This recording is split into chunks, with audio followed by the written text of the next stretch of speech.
Pertama, ini alokasi yang menurut saya agresif ya. Karena apa? Karena Bitcoin itu ya seperti planet, ya ETH itu seperti satelit.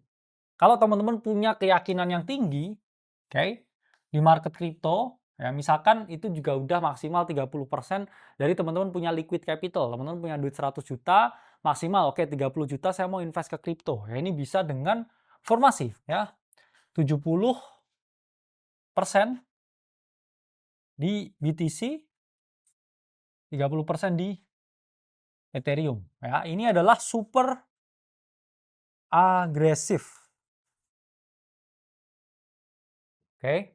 70% di Bitcoin, 30% di Ethereum.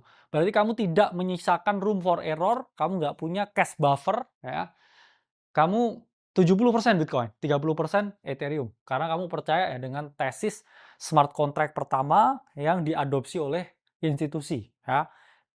Ini catatan, bisa kamu gunakan komposisinya ketika kamu sangat bullish dengan market crypto, kamu sangat yakin ya ini masih ada red cut, tahun ini masih bisa naik lagi.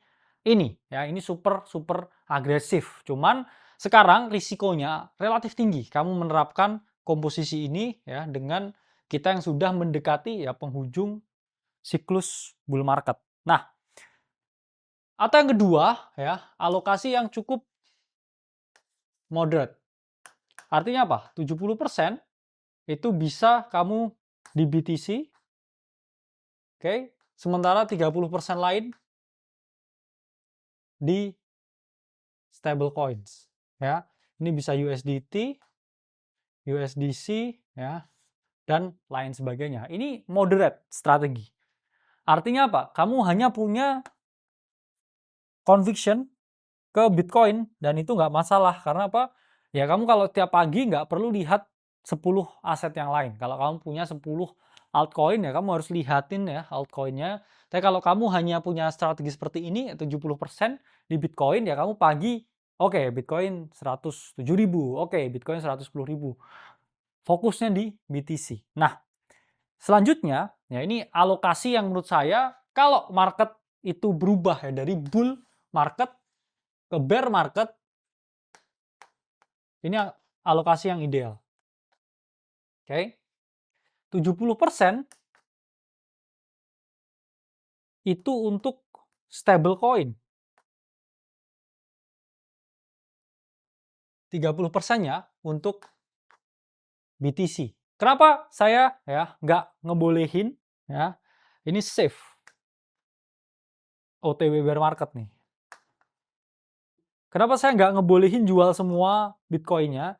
Karena satu ya teman-teman, Bitcoin itu tetap akan bertahan ketika bear market.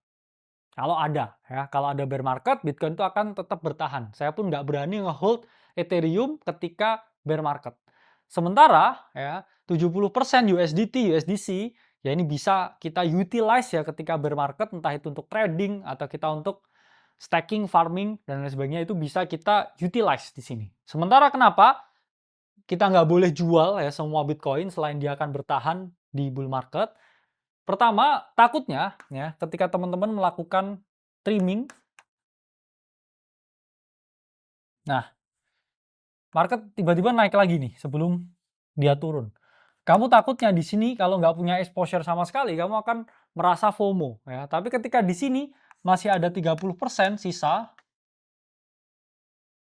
kamu nggak akan merasa FOMO.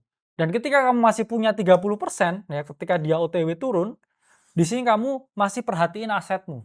Dan nanti ketika datang waktu yang tepat, ya, bola matamu masih kebuka, ya. Jadi kamu bisa melakukan pembelian ya ketika market ini mau rally lagi. Nah, dan ketika keadaan ini ya baru di sini ya 70%-nya ini kamu realokasikan ketika market udah cool off lagi.